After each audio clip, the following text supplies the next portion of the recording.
गरिबाची पैसे लुटणारी लोक किती बेईमान असतील. त्यांच्या गोड शब्दाला तुम्ही भाळता आणि तुमचा मेहनतीचा पैसा त्यांच्याकडे जमा करता. संत तुम्हाला जागे करतात तर त्यांना तुम्ही मानत नाहीत. काय म्हणावं तुम्हाला? जे डुबवतात तुम्हाला, बुडवतात तुम्हाला, त्यांना तुम्ही मान देता. आणि जे तुम्हाला जागे करतात संत, त्यांना अंधश्रद्धाळू म्हणतात. काय लायकी तुमची? स्वतःला पारखा, आपली लायकी काय आहे. कोणाला मानतो आपण? दुःख देणाऱ्या माणसाला जवळ करतो आपण, लुटणाऱ्या माणसाला बुद्धिमान म्हणतो, देश न चालवणाऱ्या माणसाला चांगलं म्हणतो आपण, आणि जाग करणाऱ्या संतांना अंधश्रद्धाळू म्हणतो. बर्बाद झाल्याशिवाय राहणार नाही. हे आपले गणित आहे.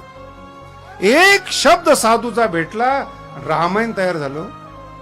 एका साधूने गीता लिहिली, महर्षी व्यासाने संपूर्ण विश्वाचं तत्वज्ञान झालं. याला संत म्हणतात.